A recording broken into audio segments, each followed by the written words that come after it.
Good afternoon. Hello. Hi. I have a few things at the top before we get started. As the president and his team continue working to deliver a historic bipartisan agreement on the border, House Republicans have a choice to make. They can keep playing politics, or they can work in a bipartisan way to secure the border. Sadly, this is not new. For years, they have refused to heed the president's request for action on much-needed funding for border security.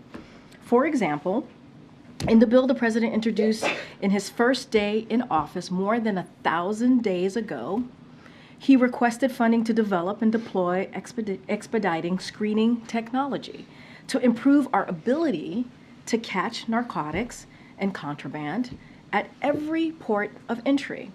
Republicans never acted on the bill. Each year in office, President Biden has requested record-breaking border security funding into law. But without exception, House Republicans have tried to stop the president from delivering the resources we need at the border. As recently as October, President Biden submitted a supplemental request for additional resources for border security. House Republicans did not take it up. Now, House Republicans are going further and signaling that they may refuse even to consider a historic bipartisan border security deal that would strengthen America's national security. Perhaps Speaker Johnson and House Republicans should reflect on what they've had to say over just the past few months. In October, Speaker Johnson said, "We must come together and address the broken border." And in November, he said, "I think we can get a bipartisan agreement on border security." But suddenly, we've heard a change of tune. One Republican member from Texas even said, why would they do anything to help President Biden? This is about helping the president. This is about helping the American people. It's not about helping the president. It's about the American people. This is about securing the border. Republicans in the Senate are working with us to do just that. Republicans in the House should as well. Look no further than their effort to impeach Secretary Mayorkas, an impeachment that even conservatives say is unconstitutional. The Wall Street Journal editorial board said, "Grandstanding is easier than governing," and Republicans have to decide whether to accomplish anything other than impeaching Democrats. Impeaching him accomplishes nothing beyond political symbolism. A better idea is to strike a deal with Mr. Biden on serious border security reforms. That's from the Wall Street Journal editorial board. Former President Trump's own impeachment lawyer, Alan Dershowitz, urged Republicans to vote no. House Republicans' own impeachment witness, Jonathan Turley, said there is no basis for impeachment. And former DHS Secretary Michael Chertoff, who served in Bush administration, said House Republicans should drop this impeachment charade and work with Mr. Mayorkas to deliver for the American people. Members of the House Republican Conference have said this is baseless. Congressman Ken Buck said Secretary Mayorkas did not commit an impeachable offense. And Congressman Tom McClintock said these are not impeachable offenses. So our challenge to House Republicans is this: will you go against the very voices you typically listen to, play a dangerous, unconstitutional game?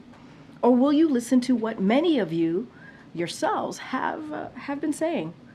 Come to the table, work on a bipartisan border security solutions, finally fund our needs at the border, and actually tackle the problem instead of playing politics with it. So this is not about politics. This is about bipartisan solutions to help the American people and secure the border.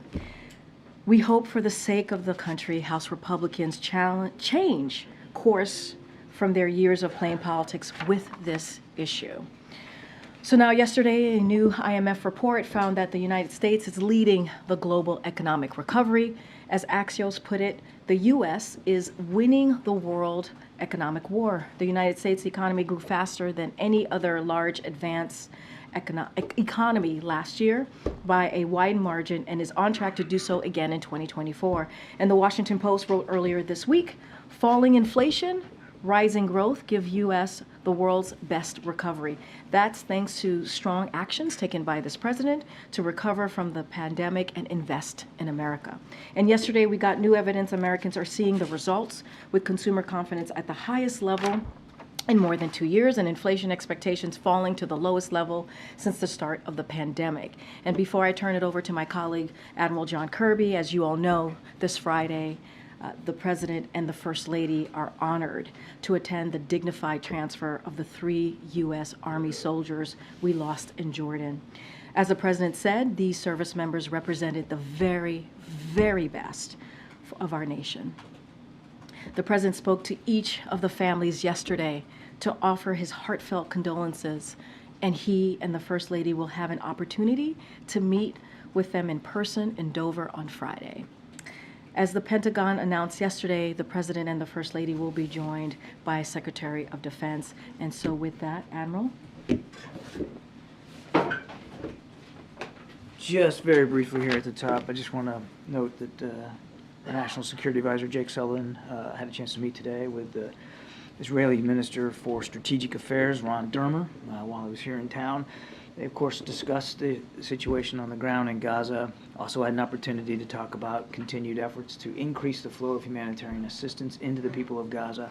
And, of course, they talked about our ongoing collective efforts to get all the hostages released, get them back home with their families where they belong, and those negotiations and discussions are certainly ongoing right now. Now, this meeting comes on the heels of Jake's meeting yesterday with the families of the American hostages, and his discussion yesterday as well with the Emir of Qatar, Sheikh Al Thani, again, all really around trying to see what we can do to get another deal in place, another pause in place to get those hostages back with their families. With that.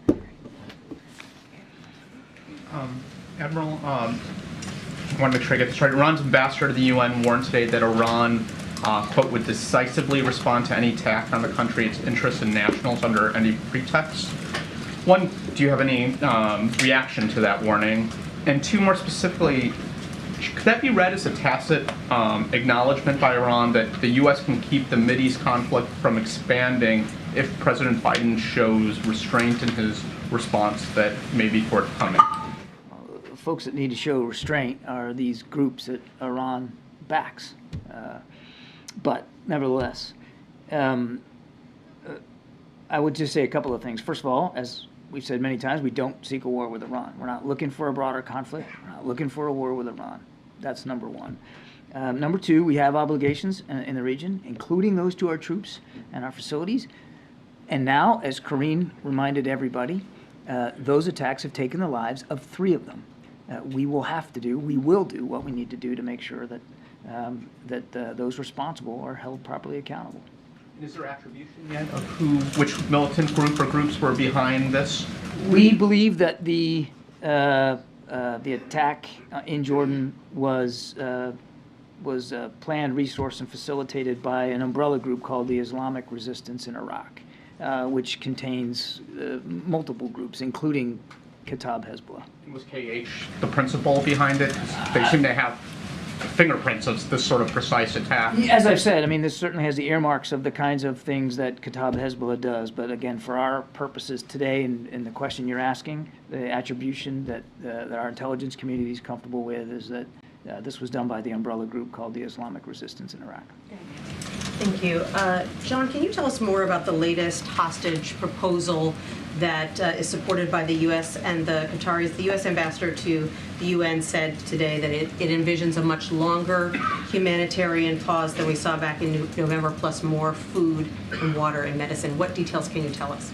Not a lot, and that's on purpose, because I don't want to say anything from the podium that could torpedo these very sensitive discussions. Nothing is negotiated until everything is negotiated, and not everything is fully negotiated at this point, Nancy. I will tell you that in broad strokes, we are looking at an extended pause is the goal.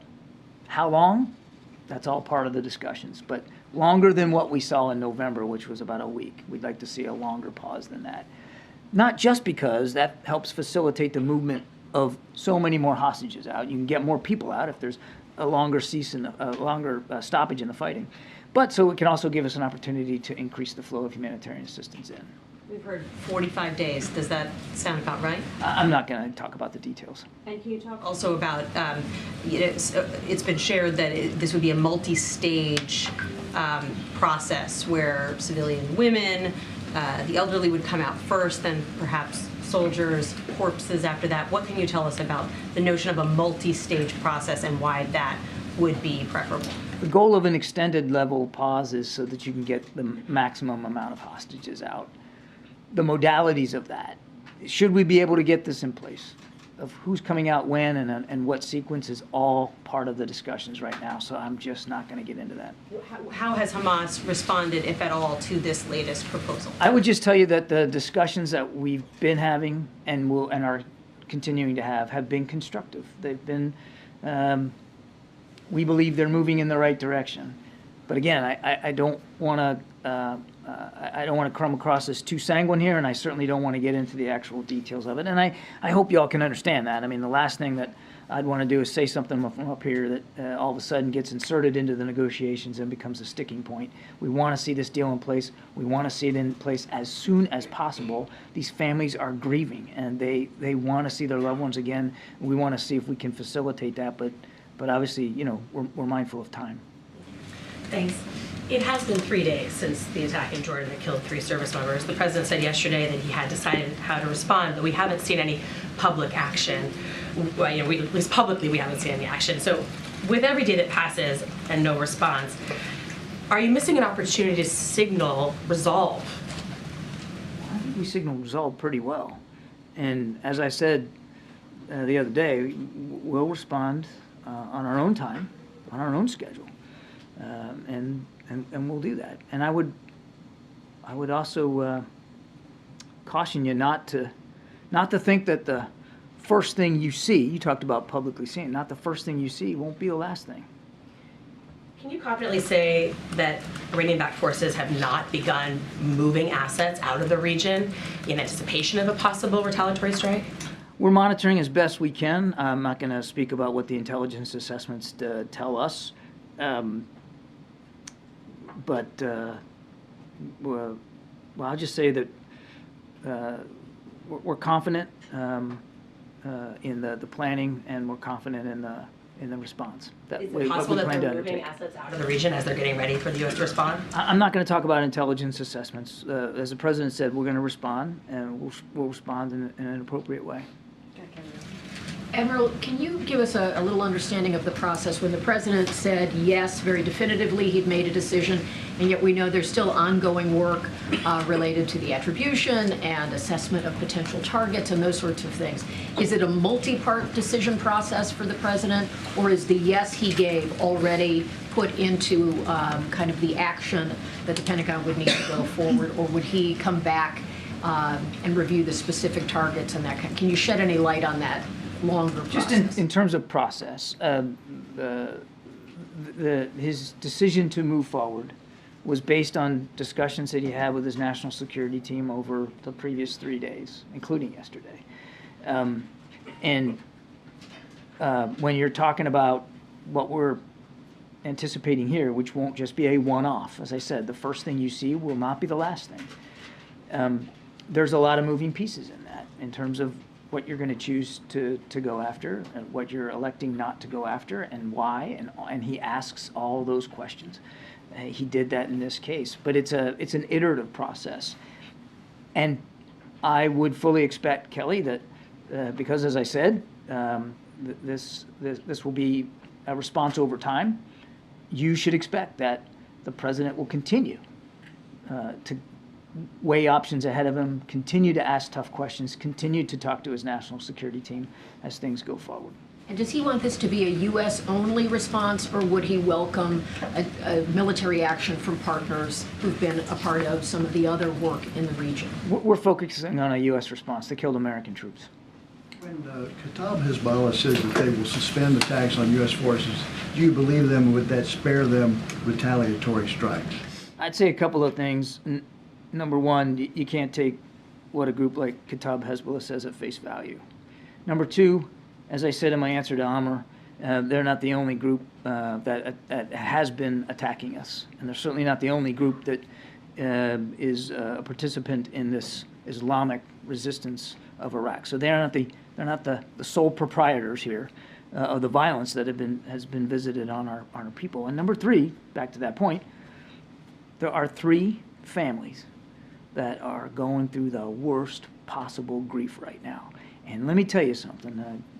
When you talked about Dover, that's a tough day. That is a tough day. They killed American soldiers, and I'd leave it at that. Just secondly, John, the Ron Dermer meeting, did Jake ask him about post-conflict Gaza, and do you have a better sense of how long this conflict is going to last? I couldn't tell you how long it's going to last. The Israelis have spoken about this themselves, that this could go on for months. I'll let them speak to their operations and where they see it going. We obviously want to see this conflict end, and certainly we'd like to all see it end as soon as possible, but it has to end in a way that doesn't imperil the Israeli people from the threat of Hamas, which is right next door.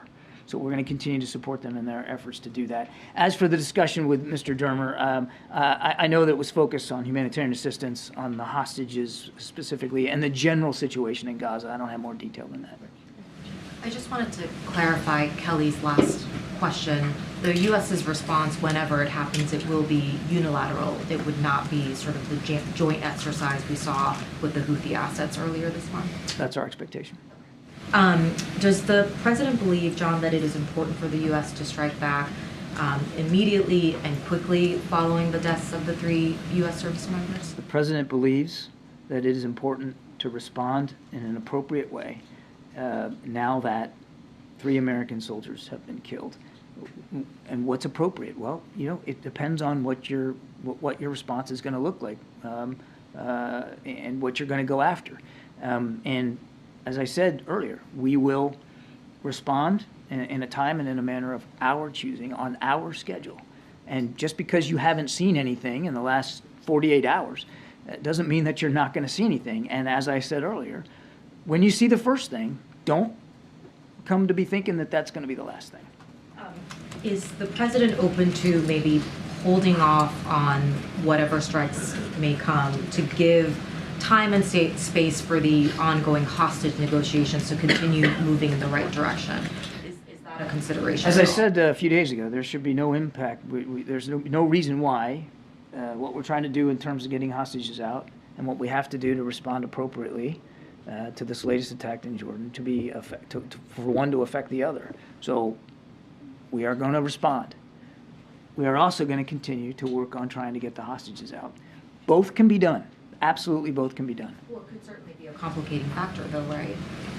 As if it's not complicated already, MJ. I mean, this is hard work. This is hard diplomatic work that's going into trying to get those hostages out.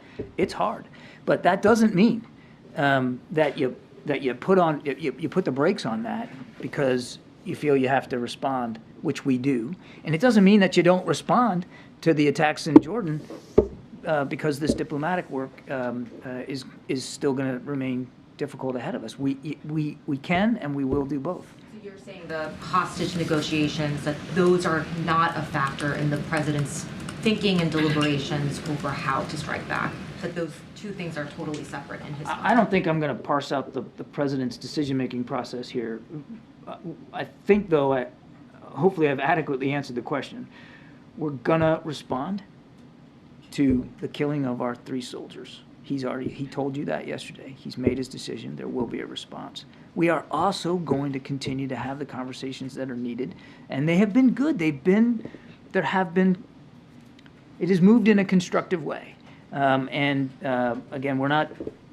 nobody's doing a touchdown dance here. We got a long way to go, but we still think that there's real significant possibility to get an extended pause in place to get these hostages out. Quickly get your read on Kataib Hezbollah's statement yesterday saying that they would suspend military and security operations against U.S. forces. What was the administration's read on that statement? I think, as I said to Steve, we certainly read it, but we're not going to take it at face value. And we recognize that they're not the only group that has been attacking our troops and our facilities in Iraq and Syria. John, just separate topic. The FBI director was on the Hill today. He said Chinese hackers are preparing to wreak havoc and target critical U.S. infrastructure. Has the administration seen any evidence that critical infrastructure could be compromised, and what are you doing to strengthen those? I would just tell you that this is something we monitor very closely all the time, and we take all these threats seriously. You have to, each and every day. There's not a day where we're not taking a look at cybersecurity, particularly when it comes to critical infrastructure. I think that's as far as I'm going to go on that. Jake met with the Chinese foreign minister recently in Bangkok. Did that issue come up at all? Did he bring up cyber in their discussion? I won't get into the specifics of the conversation. This was a follow-up to the meeting out in San Francisco between President Xi, President Biden, and really meant to look at the ways in which both our countries are meeting the commitments coming out of that discussion, including the work on counter-narcotics, the military-to-military communications, the restoration of that, and a whole range of other issues, including cross-strait tensions. Thanks, Karine. John, do you have confidence that the Kenyan government has satisfied the requirements from the Kenyan Supreme Court outlined for this multilateral force to be sent to Haiti? And if not, what is your plan B? Obviously, the U.S. has been pushing for this multilateral force to be led by the Kenyans for some time, and the UN Security Council resolution is predicated on their leadership. So do you have a plan B if that doesn't work out? We were very grateful that Kenya had agreed to step up to lead that multinational security effort. I'll let the Kenyans speak to where they are in the judicial process. That's really not for us to speak to. We're grateful that they had stepped up and volunteered to do that. We still believe that that kind of multinational security presence in Haiti is important. We still like to see it move forward. And we're obviously watching closely what happens in Kenya, but it's really for the Kenyans to speak to. It won't change, regardless of how this comes out. Won't change our central position that we believe some sort of multinational security force presence on the ground is important for the people of Haiti. I mean, they still are suffering the violence of these criminal gangs and thugs and organizations that are just literally making life almost impossible for the people of Haiti. So we still believe that's important. Thank you. Admiral, given the Chinese hacking warning, can the American people feel confident in the electoral system? What I can assure the American people of is that we take cybersecurity extremely seriously. We put a new strategy out just last year, a cybersecurity strategy. We are always mindful of the threats to critical infrastructure. And one of the things the president believes is critical infrastructure is, of course, the free and fair election process here in the United States, and making sure that can occur. We were able to do that in 2022. The president's confident that the national security team, the folks over at Cyber Command, are all taking this as seriously as and the intelligence community taking this as seriously as possible, and that we will be able to ensure that. Thank you so much, John. I've got a question on Turkey and another one on Venezuela. Just starting with Turkey, we're seeking an update on their possible return to the F-35 program once or if they scrap their Russian defense missile system. But I just wanted to ask you, what this process would look like, would sanctions needed to be lifted, and what does the White House want here? There's no change to our view that the F-35 program for Turkey is incompatible with their use of the S-300 and the S-400 missiles. So we're still having those discussions. And should Turkey be able to resolve our concerns about that, then there could be a restoration of moving into the F-35 program. But that's where we are. There's no change to that. On Venezuela, their leadership now says they'll suspend U.S.-Venezuela repatriation because of the U.S. threat of sanctions that you outlined on Monday. Sorry, I was just trying to catch your eye.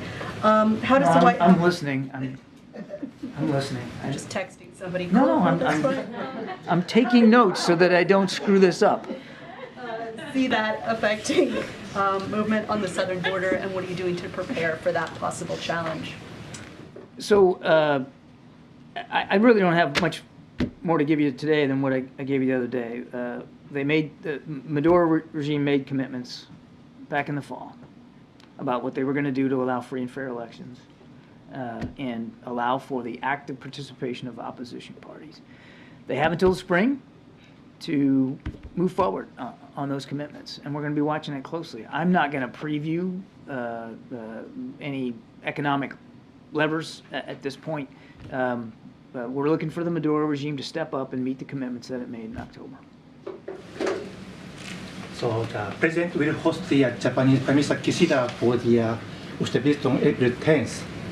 It's still January, but what should we expect from the meeting? And speaking with Japan, a Japanese company, Nippon Steel, offered to buy U.S. steel last December. I know the President already welcomed the investment from the foreign countries. So what is the President's opinion on this offer? So the President's looking forward very much to having Prime Minister Kishida here. Japan, as you know, a terrific ally and great friend, not just in the region, but the effect that they have around the world. So there's going to be a lot on the agenda. It is January, and the state visit is in April. I have no doubt that you'll hear more from us in greater detail as we get closer to it. But look, the tensions in the Indo-Pacific, opportunities to improve our alliance, the capabilities, opportunities to improve trilateral cooperation with South Korea, Japan, and the United States together.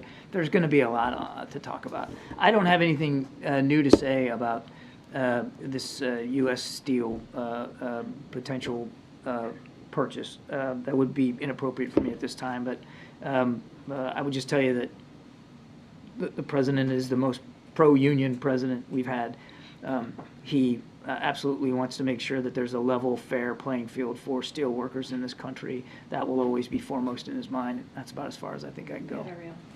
Thank you so much. I will have a question on Ukraine. So the EU said today that they would only be able to supply 500,000 artillery rounds that they had pledged for Ukraine, and this comes at a time when U.S. assistance has stopped. So how bad is all this for the Ukrainian forces, and do you see an impact on the battlefield already?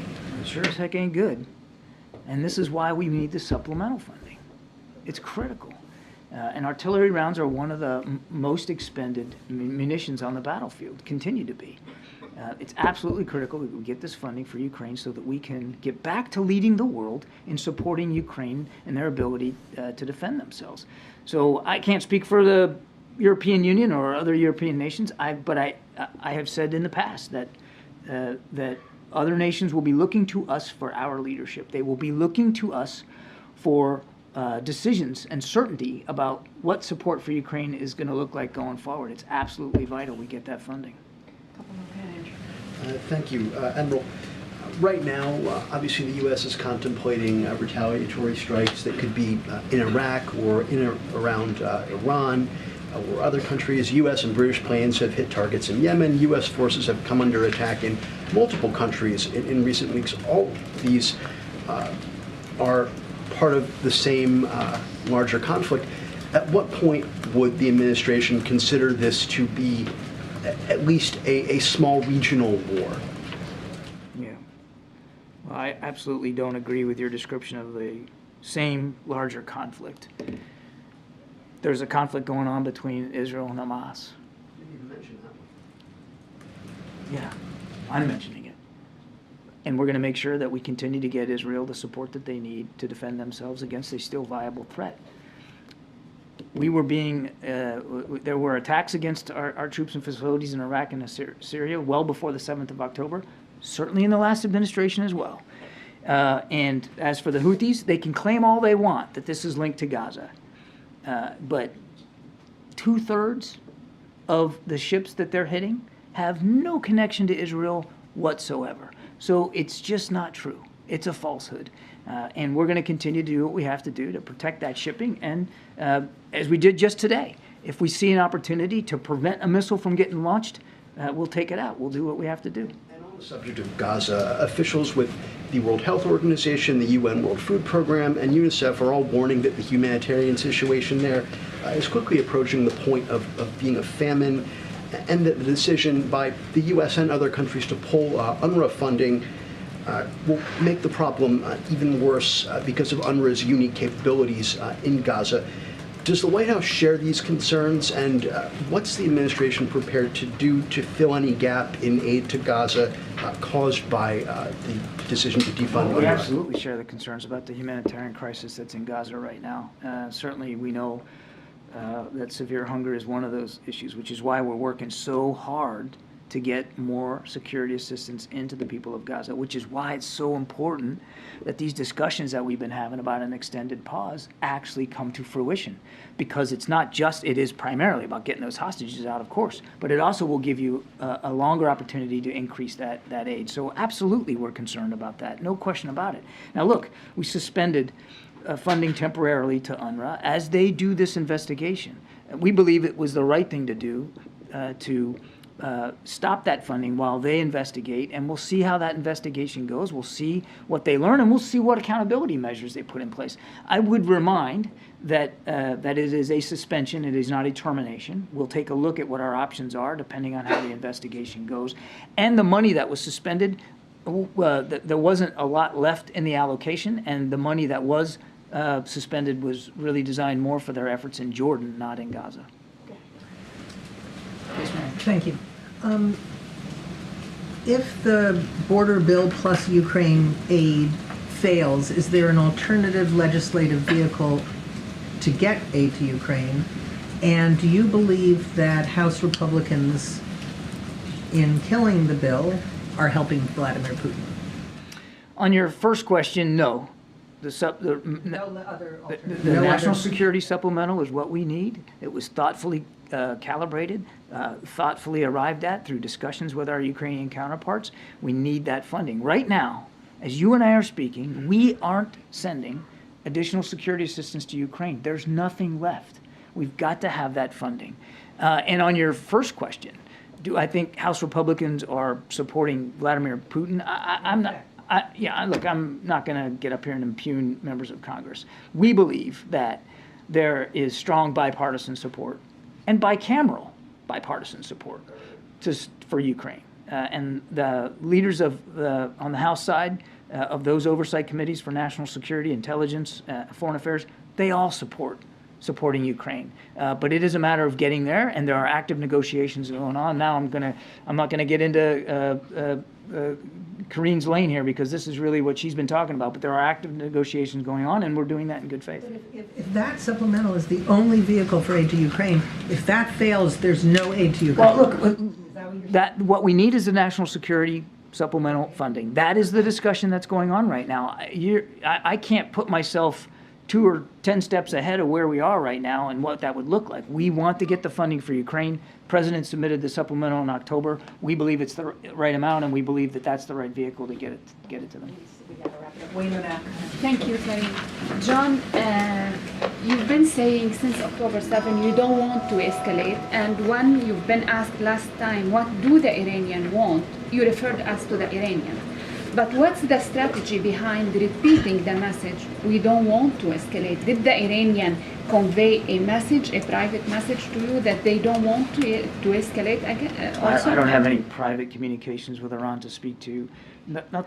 I'm not really, I probably don't understand the question as well as I should. Nothing's changed. We don't want to see the conflict widen or escalate.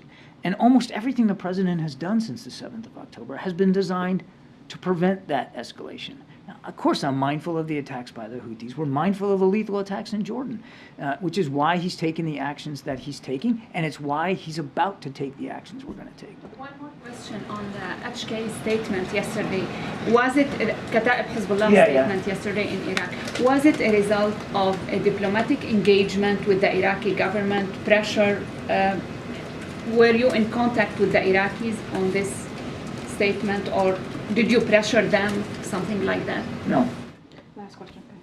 I want to go back to Dover for a moment. If in the past, when there had been the transfer of remains, it has been done late at night, and there's been some photographs, but no actual press coverage of that event. Is this going to be a different situation given the fact that the President is about to, or has already decided what his response is going to be to the drone strike that took out those 3 Americans? not sure I follow. Why would the dignified transfer be different because the president decided to make a response? Will the president be making any statement at that event? Okay. No, just to level set here, the way these dignified transfers happen, you've talked about some coming in the middle of the night. They come in, it's not, the arrival time is set by the military. It has nothing to do with who's going to be there to meet them. That's number one. So they come in at whatever hour the U.S. military system has that plane arriving. It's completely independent of any other factor. That's point one. Point two, on the press coverage, that is determined by the families, not by the administration, not by the U.S. military, not by the folks at Dover. The families get to determine whether they want media to be there. And in some cases, when you have we've had multiple families involved. Some families want it, some families don't, and so the media are allowed to witness a transfer or two, and then they are taken away for the ones that the families don't want. It is up to the families, not to us. We have nothing to do with that. And no, the president won't be speaking at Dover. That's not the appropriate venue for anybody to speak. It is a very, very solemn, dignified I think you could call it a cemetery, a ceremony. We call it a transfer, but there is a ritual to it, and it's very somber and it's very solemn, and that's not the place for speeches. Thank you so much. Thank you. Appreciate that. Thank you. All right, Amr. Thanks. I was hoping on East Palestine, why did the administration decide that things have, I guess, coalesced and it's now the time for President Biden to go? So the mayor and community leaders invited the president to meet with East Palestine residents and also assess the recovery progress that's been going on for some time now, as you all know. And so the president had always said that he would go when it is most helpful to the community. And with this invitation, obviously, very recent, and the current status of the recovery, we felt that the time was right. Again, we got an invitation from the mayor and community leaders to come, and very, very recently. And so we are working with them to figure out the best time to do that in February. And there isn't a date yet? There's no date yet, but obviously we're working with community leaders, we're working with the mayor, elected officials to find the exact time and day to go in February. And can you just square, the mayor has made some comments, reported comments that seem less than inviting to President Biden to come, while praising former President Trump as actually having more impact on helping the situation, getting the ball moving as things have happened. Does the mayor, one, want President Biden to come? And two, why is from what you're saying, he's inviting him. Yeah, he but is. at the I mean, other I'm end, assuming he wants him to come if he's inviting him. Why is he also at the same time? Have you guys gotten a sense? And does it matter to President Biden that he's at one end, he's sort of, I don't know, dunking on him while also calling him to come and visit, from what you're saying? So look, the invite came from the mayor and other folks on the ground. So I think that's important, right? The mayor obviously wants the president of the United States to be there. The president has always said he is a president for folks who live in red states, folks who live in blue state. Doesn't matter if you're in rural America, urban, suburban, he is a president for all. And so let's just never forget that. And I also want to take a step back. Look, the mayor is allowed to say whatever he wants to say, but he also invited the president, this current president to come. Look, this is, if you think about what happened in East Palestine, on day one, within hours of the derailment, we were on the ground at the president's direction, within hours. And he sent personnel there. This is the president, sent personnel there. EPA, DOT, FEMA, HHS have all been on the ground to support the community till this day. They're still on the ground today.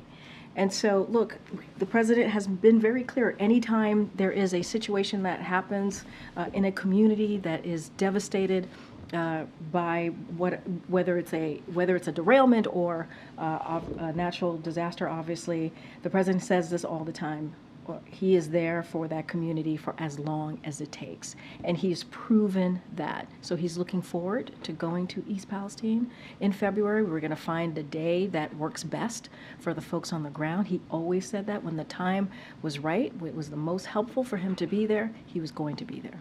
Just very quickly, tomorrow, is there any official business in Michigan for the president, or is this solely a political trip? It's a political trip tomorrow. Your topper about the border deal, are you now pessimistic that a border deal will get done? No, we're not pessimistic at all. I mean, look, the conversations in the Senate with Republicans and Democrats, it's been going on for about 2 months now, we believe have been going in the right direction. They've been productive. I've said this before. The president says this. He's optimistic. And we appreciate that they have been doing this in good faith. But we're also going to call out House Republicans. And we're going to call out Speaker Johnson. And I think it's important for us to do that because it's like upside down world over there. You know, they've been flip-flopping over there. This is going to be a deal, if it is actually goes into law, that is, yes, going to be tough, but it's also going to be fair. It is a bipartisan agreement. That's how we move policy forward. That's how we move legislation forward on behalf of the American people. So we're always going to be very clear-cut and straightforward on how we see things. And so that's why we're going to call out what we're seeing with House Republicans. It is not in line. It is not in line with what they have been saying for years about what they wanted to see. The president has faced a lot of criticism in Michigan from the Arab American community. What does he say? What's his message to them, those who feel disenchanted by the Gaza operation? So a couple of things. Obviously, as Armor was asking me, tomorrow he's going to be going to Michigan. It's going to be a political organized trip that is going to be done by the campaign. So any itinerary or pieces like that are related to that particular trip, the campaign could answer to that more broadly, obviously. But what I would want to say is that you know, the president has met with Americans with varying opinions about the conflict that we're seeing, sadly, in Israel and Hamas. Officials at the White House have had numerous conversations and in regular contact with Muslim and Arab Americans, leaders in Michigan and across the country. Hopefully Sam is okay. Get some water. Concerned for him. Look, the president's going to continues to believe that Israel has a right to defend himself. They have a right to defend itself as long as they continue. It is done in accordance of international humanitarian law. So we will continue to have those conversations with them. At the same time, he is heartbroken by the suffering of innocent Palestinians. That is, who have been caught in the middle of this conflict, sadly, and between obviously Israel and Hamas. And he continues to press for humanitarian aid. You've heard the admiral speak to that when he was getting a couple of questions on that. And when we've had the humanitarian pauses in the past, we've been able to get about 100 hostages home to go back to their family and friends, right? There are families and loved ones who are heartbroken right now, waiting for their loved ones to come home. That is very important. And also to make sure we get that much needed humanitarian aid into Gaza. And so this is what this administration has been doing around the clock, trying to get to another humanitarian pause so that we can get that much needed assistance into Gaza and get those hostages home to their loved ones. Karine, is the White House open to a separate bill that funds Israel and Ukraine and tabling the current supplemental package as some Senate Republicans are discussing? Look, what we want, and to answer that question very straightforward, is like we want the national security supplemental to be passed. That's what we want. As you know, we introduced that in October. I've said this very, very often when the president asks for a supplemental bill, it is because it is an emergency request. This is an emergency request that we believe is important for our national security, hence the name of the supplemental, for not just for around the world, but for us here, for Americans here in this country. And so we are going to be very focused on getting that done.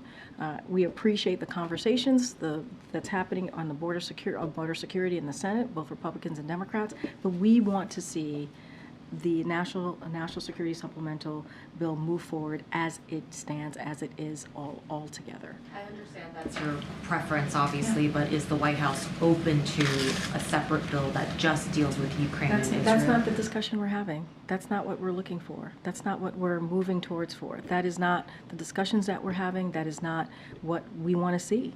We want to see the entire we want to see that national security supplemental move forward. That is what we're working towards. Just to clarify, when you just said that's not the discussion that we're having, do you mean that the White House has not been engaged with Senate leaders, Senate Republicans in particular, about that idea, which is being discussed right now? So what we have focused on, the answer is we're focused on getting the national security supplemental moved forward as is in the way that the president requested it.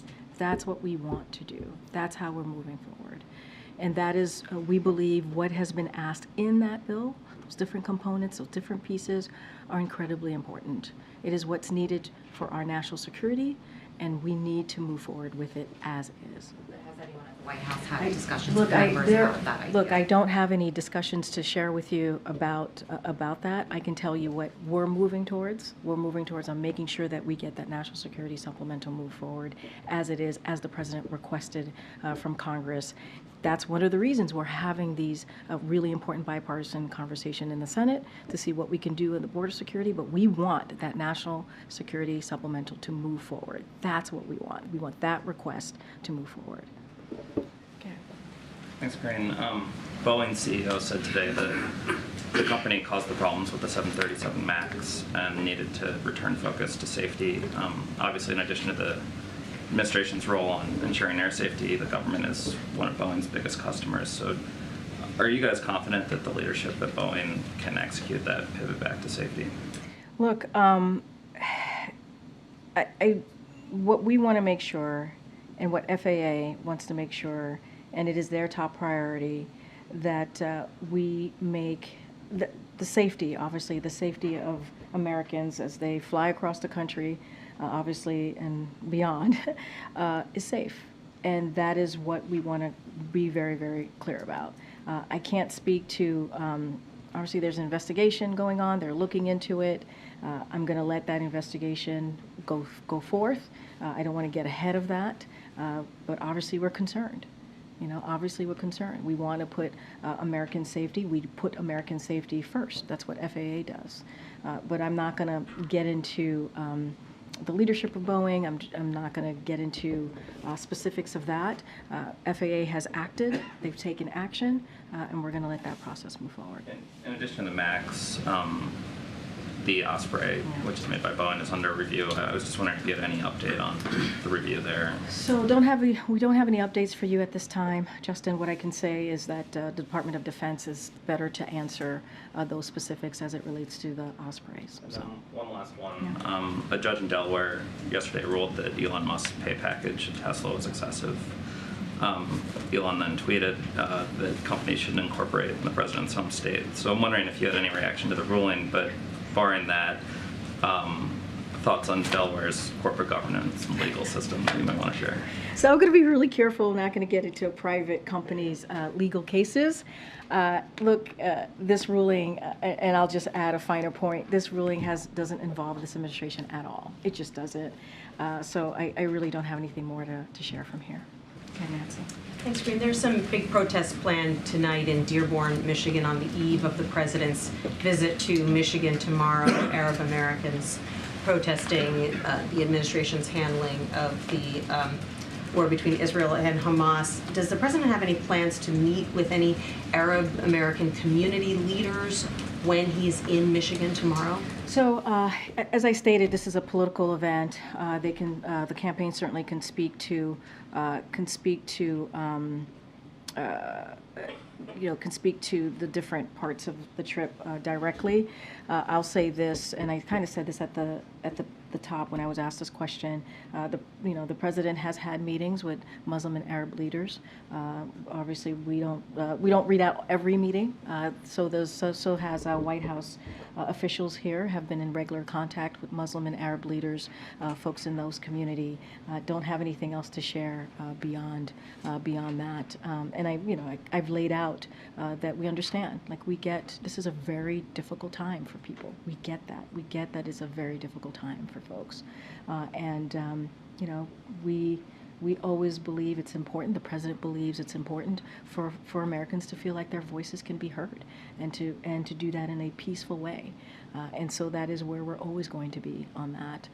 I laid out just moments ago, like how heartbreaking it has been to see Palestinians, innocent Palestinians, have been caught up in the middle of what we're seeing between obviously Israel and Hamas, and so we're going to continue to push for these humanitarian pauses to make sure hostages come home to their loved ones and families, and get that all very important needed humanitarian aid into Gaza. Does the president believe he may alienate Arab Americans with his policy? And is he willing to sustain that kind of difficulty because he believes in his view about Israel's right to defend itself? Is that a cost of this war that he's willing to sustain? Look, when the president thinks about things, it's not about the politics, right? It truly isn't. It is, and we always do this, right? We do a step back about what happened on October 7th. Israel was attacked by a terrorist organization, Hamas, and those leaders in that organizations have said they want to see October 7th happen over and over and over again. And the president's going to continue to believe that Israel has a right to defend themselves. Of course, they need to do it following the international humanitarian law. We've been very clear about that. And of course, we are heartbroken by what we're seeing with innocent Palestinians being caught up in the middle of that. And of course, we understand how folks are feeling in the community, and it's important for them to have their voices be heard. And we respect that. We respect that. We cannot forget what happened on that day and what has led us to where we are today.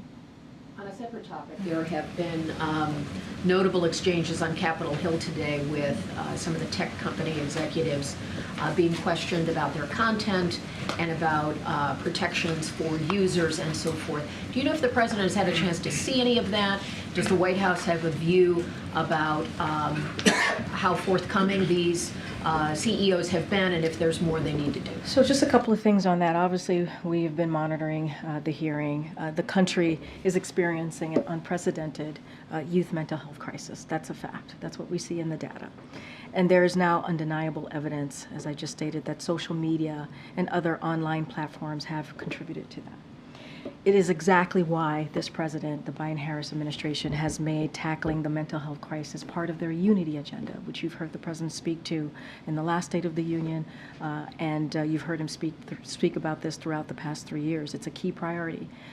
And that is a key priority for the nation, obviously. It's an issue that cuts across politics and affects red states and blue states. You heard from the different congressional members, from Republicans and Democrats, speak to this today very passionately, asking difficult questions.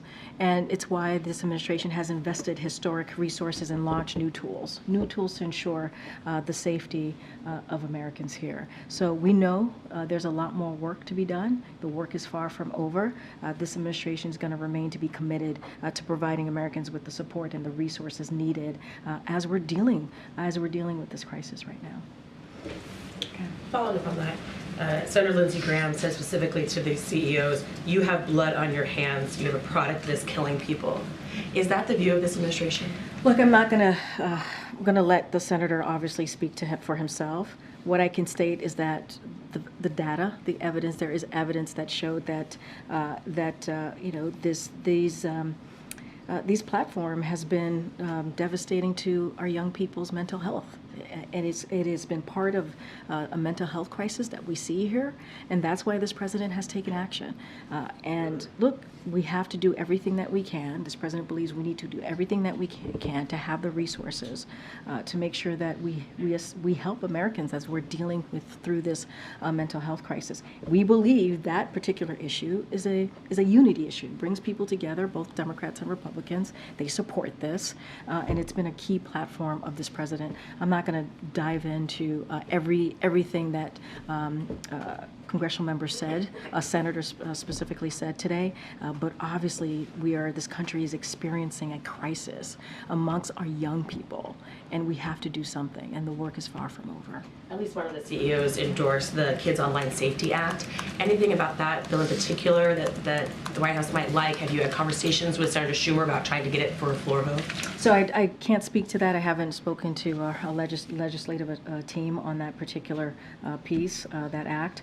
But obviously, we think Congress has a place here to act to move forward legislation to strengthen protections for children's privacy. We think that they can do that to protect the health of kids, to protect safety online for children. They can act, and they can certainly do things to move forward on that. If I could ask just one about the immigration negotiations, we've learned from some of our Senate sources, and it's been talked about a lot of other outlets, about part of the deal, including the deal that's still being worked on, including these numbers, that the border could be shut down specifically if migrant crossings increase above 5,000 per day.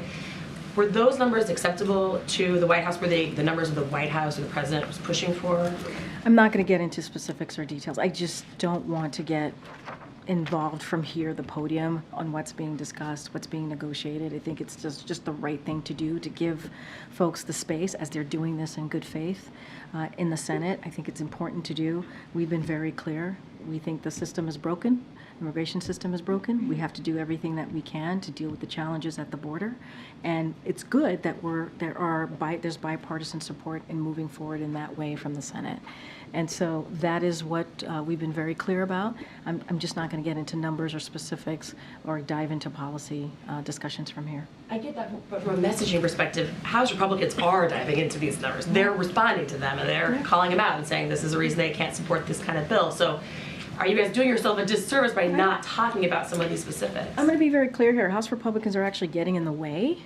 They're not part of the discussion. They're not. They're not part of trying to figure out how to come to a bipartisan agreement. We would like them to be, but they're deciding not to. And it's on them. The question to them is, why aren't you all interested or wanting to work with your colleagues over at the Senate? We have said, if this law passes, it will be, yes, the toughest and the most fairest set of reforms to secure the border and deal with real solutions to reform the immigration system. That is what we believe. And let's not forget what the president put in his supplemental, right? He wants the border agents, drug detection equipment, immigration judges, and asylum officers. He wants resources. And so that's what the president is looking toward to do in the supplemental. He laid it out very clearly. But House Republicans are, they're flip-flopping on this. They're truly flip-flopping on this issue. Go ahead, Jared. Is there a timeline or deadline for these talks, or are you happy to just have them be open-ended as long as it takes? Well, we think it's moving in the right direction. We think it's happening in good faith. We appreciate the conversations that are happening on the Hill with the bipartisan legislators in the Senate, more specifically. And we want this to move as quickly as possible, obviously. Yeah. Do we want it to happen today? Did we want it to happen 2 weeks ago? Obviously, yes, but we want to give them the space to do this. This is an issue that we have been dealing with for decades, even in the last administration, obviously, for decades. And so now we're at a moment where we can come to a bipartisan agreement, where this is happening in the Senate. And so we think that's a good thing. As you heard me call out House Republicans, because it's important to do. They're being disingenuous right now with where they are, where they've been on this issue, and we're going to call them out. I ask because a lot of times these bipartisan talks that deal with fiscal issues or whatever have a date certain, right? There's a government shutdown deadline or something else, right? A trigger. That's not so there's not like a date circled on I the don't have a calendar. timeline for you, Jared. I don't. We want to get this done, obviously, as soon as possible. Let's not forget, I talked about 3 years, more than 3 years ago, more than 1,000 days ago, we put forth, the president, his very first piece of comprehensive legislation was to deal with immigration. That's what he wanted to do on the first day. So it's been 3 years. So obviously we want to get this done. Go ahead, Phil. Two questions on East Palestine. First, has the White House coordinated or discussed with DOJ any type of damage settlement or compensation for folks there who were affected by the derailment? So I don't have any specifics. I would have to refer you to the Department of Justice on that piece. Obviously, we want to make sure that Norfolk Suffolk is held to account. We're going to make sure that happens. We are determined to get that done. I think you've heard that from the Department of Transportation as well, from Secretary Buttigieg. You've heard that from us many times. We want to make sure that they pay. They pay for the derailment that they caused. And so obviously that is a priority. And then next month, when the president is in East Palestine, will he drink the water there? I mean, look, what I can tell you is the president's focus has been to do everything that he can to support this community from day one. We get what's going on the ground. We understand what's going on. That's why we've had the EPA. That's why we had DOT. That's why we had HHS. That's why we've had FEMA on the ground. You know, this is not about some sort of like political stunt here. This is not what this is about. This is about this president being a president for everyone and showing up for this community. That's what this is about. I'm not going to get into some sort of political stunts about drinking water. What we're going to focus about is making sure they have what they need. And the president was invited by the mayor, by community leaders. He's going to show up. He always said he would be there when it was the most helpful. The reason I ask is despite some of the federal assurances, there are folks on the ground who are not political and are just very concerned, and they doubt some of the assurances. And we understand that. We get that. We get that. Something horrible happened to that community. A derailment happened in that community that caused a lot of, some damage, real damage to folks who live there. We get that. That's why we've had, again, EPA, FEMA, HHS, DOT on the ground within hours by this president's direction. So we're taking this incredibly seriously, Phil, and the president's going to go down there in February when the time permits, right? The best time to do this. We're working with folks on the ground to visit the community and be there. And it's not going to be about politics. It's not about being in a red state or a blue state. You hear us say this over and over. You hear from the president over and over again because he wants to make sure that he's there for this community. I have to go. I actually have to go into the Oval Office. Thank you, everybody. Thank you.